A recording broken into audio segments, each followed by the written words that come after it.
Okay, I'm Pete Blackshaw. Welcome to an episode of 5 Questions on AI, and I'm here with John Stieger from our team. And John, question number 1, we just had a big webinar. What was it all about? So we recently wrapped up some primary research on consumer and shopper behavior and use of generative AI answer engines. And it was really exciting to share that with the world for the first time. So big statistics, big ahas. Okay. I would say the biggest aha for me personally, there were 3.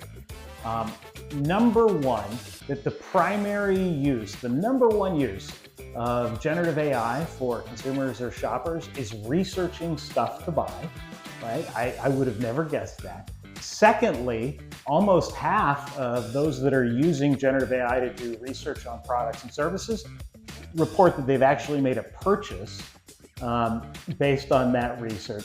And third, really are finding that every category we looked at, from baby care to consumer electronics, that behavior was pretty much ubiquitous. Across the board, people were researching all those categories. So a lot of cases on the line. Absolutely. And you did this in August before Amazon Rufus came up. So if anything, we're just going to see more of this. Absolutely. Anything else that really surprised you? We also looked at all those behaviors and attitudes across all the demographic categories that were easy to look at. And frankly, there was a lot less variability than I expected. Even in, I would say older people, also, using generative AI and also using it to research products and services. It was across gender, ethnicity, income groups, age. That was really surprising. Okay, what's next to learn?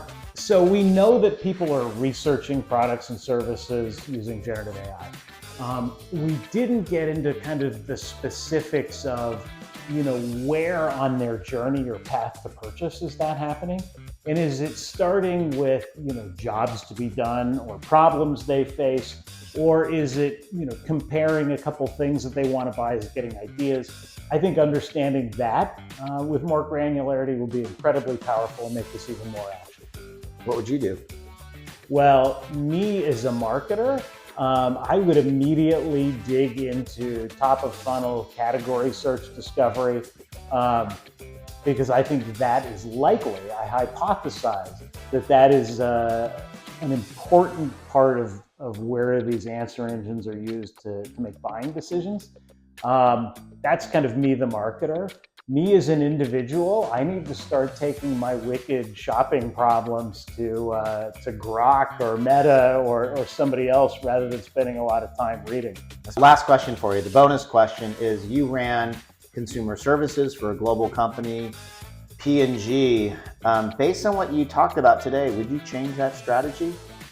Customer service, FAQs, website, would you think differently about that? Absolutely. So one of the things we learned was the power of answering questions for people and the extent to which it influenced their purchase behavior in really measurable, meaningful ways. Secondly, the way that they influenced others, right? So it really was a path to influencer marketing. I think now that same dynamic applies to generative AI answer engines.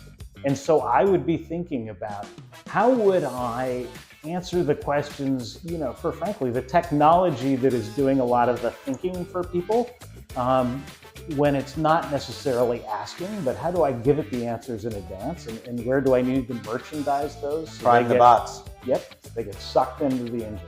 Okay, well, we are going to be focusing like a laser on the dynamics of the new shopper journey. We talk a lot about the prompted moment of truth, but this is a whole new ball game. Search 1.0 is getting disrupted. Consumers are shopping in different ways now with these incredibly helpful agents, answer engines, if you will, and we're going to stay on top of it. Send us your questions. I'm Pete Blackshaw, founder and CEO of BrandRank.AI. Thanks for tuning in.